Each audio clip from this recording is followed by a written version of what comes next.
ഇത് ഇവിടുത്തെ സൂപ്പർ മാർക്കറ്റിൽ നിന്ന് വാങ്ങിച്ച സവാളയാണ്. 2 കിലോ സവാള 45 രൂപ 1 കിലോയ്ക്ക് വില കൊടുത്ത് 2 കിലോ സവാള മേടിച്ചുകൊണ്ട് വരുന്നു. കൊണ്ടുവന്നു കഴിഞ്ഞപ്പോൾ ഇതുപോലത്തെ ഒരു 5-6 സവാളയെ കാണുള്ളൂ. ഞാൻ ഇങ്ങനെ ഒരു സവാള എടുത്ത് ഇതുപോലെ ഒരു സവാള എടുത്ത് അതിന്റെ തൊലി കളഞ്ഞപ്പോഴാണ് കേരളത്തിന്റെ 3,57,00,000 ജനങ്ങൾ, അതായത് ഇന്ത്യയുടെ ജനസംഖ്യയുടെ 2.67% കേരളത്തിന്റെ ജനസംഖ്യ.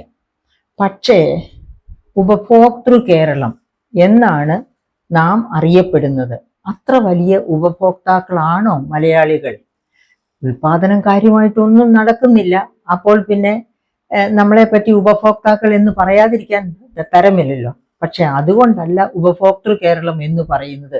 ഞാൻ പറഞ്ഞല്ലോ, ജനസംഖ്യയുടെ 2.61% മാത്രമാണ്. 2021 സെൻസസ് വന്നിരുന്നെങ്കിൽ ഒരു പക്ഷെ അതിനേക്കാൾ താഴെ 2.41 എന്നോ മറ്റോ നമ്മൾ പറയേണ്ടി വരുമായിരുന്നു. ഇപ്പോഴെ ഏകദേശ കണക്കനുസരിച്ച് 2.6% കേരളത്തിന്റെ പോപ്പുലേഷൻ. പക്ഷേ ഇന്ത്യയുടെ ആകെ ഉപഭോഗത്തിന്റെ 10%-ലധികം കേരളീയരാണ് നടത്തുന്നത് എന്നാണ് പഠനങ്ങൾ തെളിയിക്കുന്നത്. അപ്പൊ അതുകൊണ്ടാണ് കേരളത്തെ ഉപഭോക്തൃ കേരളം എന്ന് പറയുന്നത്. അതിന്റെ ഫലം എന്താണെന്നും കൂടി നമ്മൾ ഓർക്കണം. അപ്പൊ ഫലം എന്താണെന്ന് പറയുന്നതിന് മുൻപായിട്ട് വേറൊരു കാര്യം പറയട്ടെ. ഞാനൊരിക്കൽ ബ്രസീലിലെ ഒരു പഠനത്തിന് വേണ്ടി, ഒരു ഗവേഷണ പഠനത്തിന് വേണ്ടി പോയി. അങ്ങനെ പോയപ്പോൾ ഫെഡറൽ യൂണിവേഴ്സിറ്റി ഓഫ് ബ്രസീൽ, അവിടെ ഒരു പരിപാടിയിൽ പങ്കെടുക്കേണ്ടി വന്നു. അങ്ങനെ പങ്കെടുത്തപ്പോൾ അവിടുത്തെ പ്രൊഫസർമാർ എന്നോട് ചോദിച്ച ഒരു ചോദ്യമുണ്ട്. കേരളം ആരോഗ്യ മേഖലയിലും വിദ്യാഭ്യാസത്തിലുമൊക്കെ ഇന്ത്യൻ സംസ്ഥാനങ്ങളിൽ 1-ാം സ്ഥാനത്ത് നിൽക്കുന്നു. അത് അഭിമാനകരമായ കാര്യം തന്നെയാണ്. പക്ഷെ എന്തുകൊണ്ടാണ് കമ്മോഡിറ്റി പ്രൊഡ്യൂസിങ് സെക്ടേഴ്സ് ഫെയിൽ? അവരുടെ ചോദ്യം ഇതായിരുന്നു. എന്തുകൊണ്ട് ഉൽപാദന മേഖലകൾ താഴേക്ക് പോയിരിക്കുന്നു?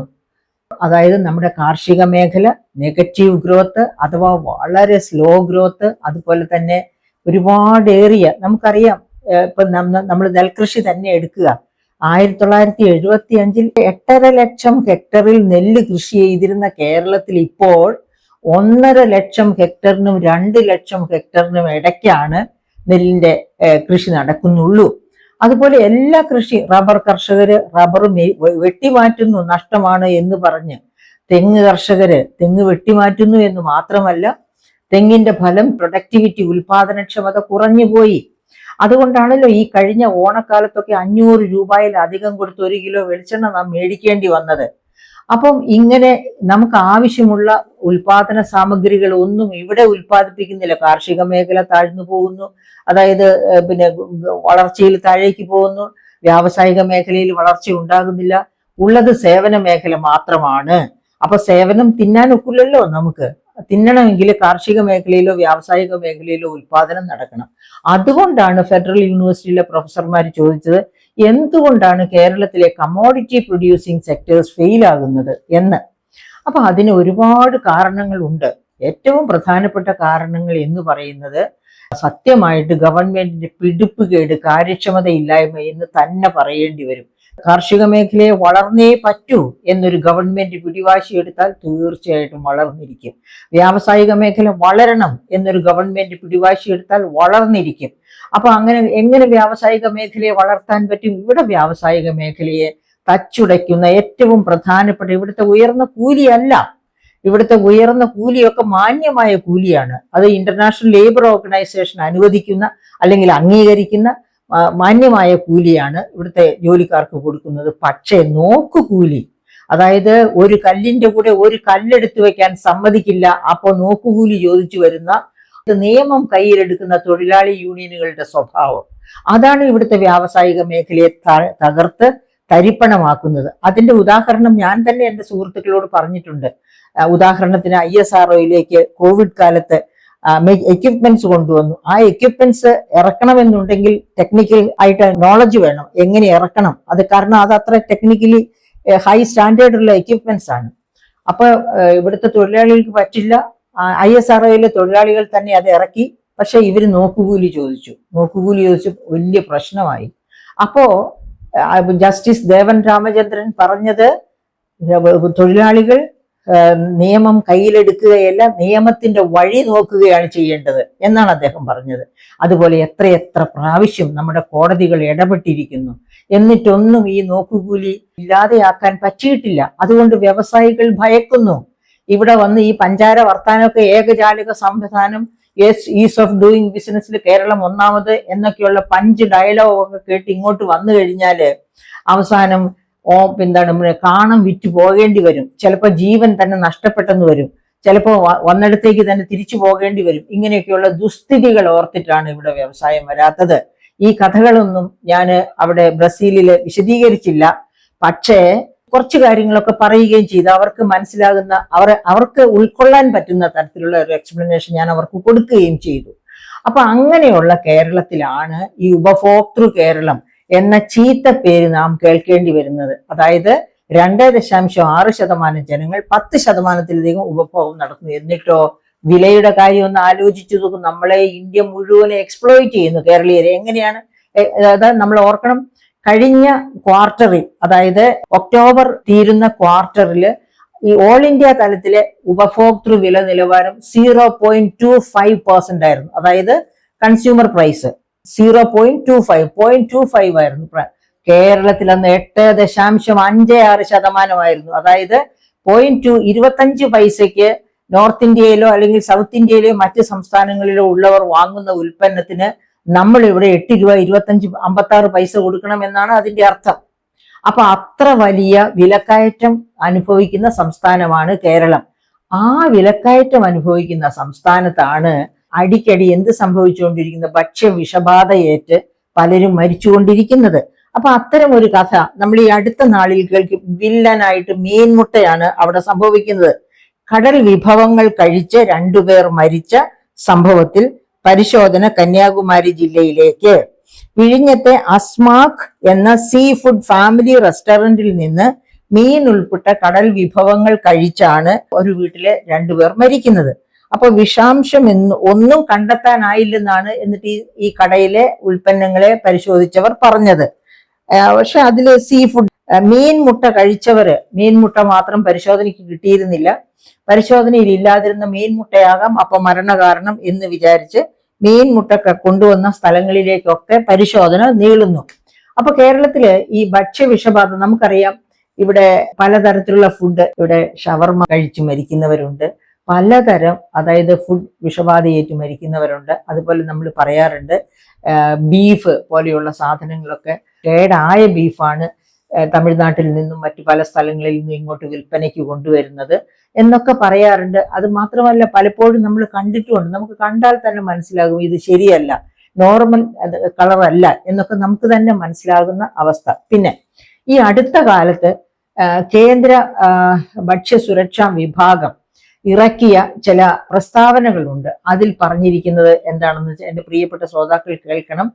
ഇൻഫോർമൽ ആയിട്ടുള്ള സെല്ലേഴ്സ്, അതായത് നമ്മൾ ഈ വഴിയോര കച്ചവടക്കാരെന്ന് പറയുന്ന, വഴിയോരങ്ങളിലൊക്കെ നമുക്കറിയാം, ഇപ്പൊ തിരുവനന്തപുരത്ത് തന്നെയാണെങ്കിൽ MG കോളേജിന്റെ ആ ഭാഗത്തൊക്കെ റോഡ് സൈഡിലൊക്കെ രാത്രി ആയി കഴിഞ്ഞാൽ ധാരാളം പേരാണ് ഈ ആഹാര പദാർത്ഥങ്ങളൊക്കെ ഉണ്ടാക്കി വിറ്റുകൊണ്ടിരിക്കുന്നത്. അവിടെയൊക്കെ നിറച്ച ആൾക്കാർ, ബസ്സുകൾക്ക് അങ്ങോട്ടും ഇങ്ങോട്ടും യാത്രക്കാർക്ക് പിന്നെ വണ്ടിയുമായി പോകാൻ വയ്യാത്തത്ര തരത്തിലുള്ള, അതൊരിക്കൽ നിരോധിച്ചതിന് ശേഷം ഇപ്പൊ വീണ്ടും അതുപോലെ തന്നെ. കാരണം ഇതിന്റെയൊക്കെ പുറകില് ചില കണ്ണികളുണ്ട്. ആ കണ്ണികളാണ് ചീങ്കണ്ണികളെ പോലെ ഇതൊക്കെ മലീമസമാക്കിക്കൊണ്ട് ഇങ്ങനെ ഇരിക്കുന്നത്. അപ്പം എന്താണ് ഫുഡ് സെക്യൂരിറ്റിയുടെ പ്രസ്താവന? അതായത് ഇൻഫോർമൽ എന്ന് വെച്ചാല് ഫോമൽ അല്ലാത്ത, അതായത് ഗവൺമെന്റിന്റെ രജിസ്ട്രേഷൻ ഒന്നും ഇല്ലാതെ ഭക്ഷ്യ ഉൽപ്പന്നങ്ങൾ ഉൽപ്പാദിപ്പിച്ചു കൊടുക്കുന്ന ഇതുപോലെയുള്ള ഈ പറയപ്പെട്ട വേസൈഡ് സെല്ലേഴ്സ്, ഫുട്പാത്തിലും ഒക്കെ വെച്ച് കച്ചവടം നടത്തുന്ന അത്തരക്കാരെയാണ് ഉദ്ദേശിക്കുന്നത്. അങ്ങനെ ഏത് തരത്തിലുള്ള ഇൻഫോർമൽ ആയിട്ടുള്ള സെല്ലേഴ്സിൽ നിന്ന് ഫുഡ് വാങ്ങുന്നത് വളരെ സൂക്ഷിക്കണം. കാരണം അവർക്ക് ഉണ്ടാക്കുന്ന ഫുഡ് വിൽക്കുക എന്നതാണ് ഏറ്റവും പ്രധാനപ്പെട്ട കാര്യം. അപ്പൊ അതിനു വേണ്ടിയിട്ട് അവര് പലപ്പോഴും രുചികരമാക്കാൻ വേണ്ടി ആവശ്യമില്ലാത്ത പല പദാർത്ഥങ്ങളും ഉപയോഗിക്കും. അങ്ങനെയൊക്കെ ഉപയോഗിക്കുന്നത് മൂലം കഴിക്കുന്നവരുടെ ആരോഗ്യ സുരക്ഷ വളരെ, അതായത് പെട്ടെന്ന് മരണം സംഭവിക്കണമെന്നില്ല, എങ്കിൽ പോലും അത് ഗുരുതരമായ, അതായത് സ്ലോ ആയിട്ട് വളരെ പതുക്കെ നമ്മുടെ ശരീരത്തിൽ വളരെ മാരകമായ പ്രത്യാഘാതങ്ങൾ ഉണ്ടാക്കാൻ സാധ്യതയുണ്ട്. അതുകൊണ്ട് അത്തരമുള്ള ഇൻഫോർമൽ ഭക്ഷ്യ വിൽപ്പനക്കാരിൽ നിന്ന് ഭക്ഷണം വാങ്ങി കഴിക്കുന്നത് വളരെ ശ്രദ്ധിച്ചു വേണം എന്ന ഒരു പ്രസ്താവന ഹിന്ദുവില് ഒരു 2-3 ആഴ്ച മുൻപ് വന്നിരുന്നു. അപ്പൊ ഇതൊക്കെ നമ്മൾ കണക്കിലെടുക്കണം. അങ്ങനെ കണക്കിലെടുക്കുമ്പോഴും ഈ ഫുഡ് പ്രോഡക്ട്സിന്റെ വില ഞാൻ പറഞ്ഞല്ലോ, മറ്റ് സംസ്ഥാനങ്ങളിലെ ഉപഭോക്തൃ വില 0.25% ആയിരുന്നപ്പോൾ കേരളത്തിൽ 8.25. ഇപ്പോഴും 7% മുകളിലാണ് കേരളത്തിലെ ആ വിലക്കയറ്റം. അതേ സമയത്ത് മറ്റ് സംസ്ഥാനങ്ങളിൽ അത് 2% ഉയർന്നിട്ടുണ്ട്. അതുകൊണ്ട് നമുക്ക് ആശ്വാസമൊന്നുമില്ല. നമുക്ക് 8.56 നിന്ന് 2.7.71 ഇത്തിരി കുറഞ്ഞു എന്ന് മാത്രമേ ഉള്ളൂ. അപ്പൊ എന്തുകൊണ്ടാണ് കേരളത്തിൽ മാത്രം ഇത്ര വിലക്കയറ്റം? അങ്ങനെ വിലക്കയറ്റം ഉണ്ടായിട്ട് മാത്രമാണോ? എന്താണ് ക്വാളിറ്റി കേരളത്തിൽ കിട്ടുന്ന ഉൽപ്പന്നങ്ങളുടെ? ഇത് ഇവിടുത്തെ സൂപ്പർ മാർക്കറ്റിൽ നിന്ന് വാങ്ങിച്ച സവാളയാണ്. 2 കിലോ സവാള 45 രൂപ 1 കിലോയ്ക്ക് വില കൊടുത്ത് 2 കിലോ സവാള മേടിച്ചുകൊണ്ട് വരുന്നു. കൊണ്ടുവന്നു കഴിഞ്ഞപ്പോൾ ഇതുപോലത്തെ ഒരു 5-6 സവാളയെ കാണുള്ളൂ. ഞാൻ ഇങ്ങനെ ഒരു സവാള എടുത്ത്, ഇതുപോലെ ഒരു സവാള എടുത്ത് അതിന്റെ തൊലി കളഞ്ഞപ്പോഴാണ് നിങ്ങൾക്ക് കാണാം, ഇത് മുഴുവനും അതിൽ നിന്ന് ഇളകി വന്നു. അതിന്റെ പുറത്ത് കണ്ടാൽ ഇതുപോലെ ഉണങ്ങിയിരിക്കുക. ആർക്കും തോന്നില്ല ഇതിനകത്ത് അഴുകിയിട്ടുണ്ട്, കേടാണെന്ന് തോന്നില്ല, ഉണങ്ങിയിരിക്കുകയാണ്. പക്ഷെ അത് ഇങ്ങനെ ഈ കത്തി കൊണ്ട് മുറിച്ചപ്പോഴാണ് ഇതെല്ലാം ഇനി ഇതിനകത്ത് പൊളിച്ചെടുക്കാൻ ഉണ്ട്. ഇതാണ് അവസ്ഥ. ഇത് ഇവിടുത്തെ ഫുഡ് സെക്യൂരിറ്റിക്കാർ കാണണ്ടേ, അവരന്വേഷിക്കണ്ടേ? ഇതിൽ നമുക്ക് എന്ത് കിട്ടുന്നു? 45 രൂപ കൊടുത്തിട്ട് ഒരു ഉപഭോക്താവിന് എന്ത് കിട്ടി? ഇത് വലിച്ചു കളയാണ്. എന്നെ പോലൊരു വീട്ടമ്മ ഇത് വലിച്ചു കളഞ്ഞ് നമുക്ക് ഉപഭോക്തൃ രീതിയിലേക്ക് ആക്കി എടുക്കുമ്പോഴത്തേനും അതിന്റെ 3/4 ഭാഗവും നഷ്ടം. വലിയ ഒരു സവാളയായിരുന്നു കേട്ടോ. അതിനെ പിരിഞ്ഞപ്പോൾ ഞാൻ അതിനെ മുഴുവനും നിങ്ങളുടെ മുമ്പിൽ മുറിച്ച് കാണിച്ചു തരാം. ഇത് നോക്കൂ, ഇവിടെ വീണ്ടും അഴുകിയിരിക്കുകയാണ്. ഇനിയും ഇവിടെ ഉണ്ട് കേട്ടോ അഴുകിയത്. നോക്കൂ. ഇനി ഈ കഷ്ണം എടുക്കുക. ഈ കഷ്ണം എടുത്താൽ വലിയ ഒരു ഇത്രയുള്ള സവാളയായിരുന്നു. എൻ്റെ കയ്യിൽ ഒതുങ്ങാത്ത ആ സവാളയിൽ നിന്ന് ഉപയോഗപ്രദമായിട്ട് കിട്ടിയത് ഇത്രയും മാത്രമാണ്. ഇനി ഇത് പൊളിച്ചാലും അതുപോലെ ആയിരിക്കും കേട്ടോ. ഇത് സംശയം വേണ്ട, നിങ്ങൾ നോക്കിക്കോ. ഞാൻ ഇത് പൊളിക്കും. കണ്ടോ ഞാൻ പറഞ്ഞത് ശരിയാണോ എന്ന് നോക്ക്. ഇതിൽ എന്തെങ്കിലും തമാശ ഉണ്ടോ എന്ന് നോക്ക്. ഇത് മുഴുവനും അഴുക്കാം. ഇതുപോലെ മുഴുവനും അഴുക്കാണ്. ഈ വശം എല്ലാം പൊളിച്ചു കളയണം. ഇങ്ങനെ പൊളിച്ചു കളഞ്ഞു കഴിഞ്ഞാൽ മറ്റേ സവാള പോലെ ഇതും അത് അവസാനം നടുക്കുന്ന ശകലം മാത്രം നമുക്ക് കിട്ടും.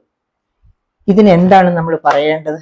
ഇത് നമ്മൾ പൈസ കൊടുത്ത് വാങ്ങി 45 രൂപ കൊടുത്ത് മേടിച്ചുകൊണ്ട് വന്നത് അവസാനം ഒരു ദിവസം വിനിഗറോ അല്ലെങ്കിൽ അങ്ങനെ എന്തെങ്കിലും ചേർത്ത് മുറിച്ച് കഴിക്കത്തക്ക രീതിയിൽ മാത്രമാണ് കിട്ടുക.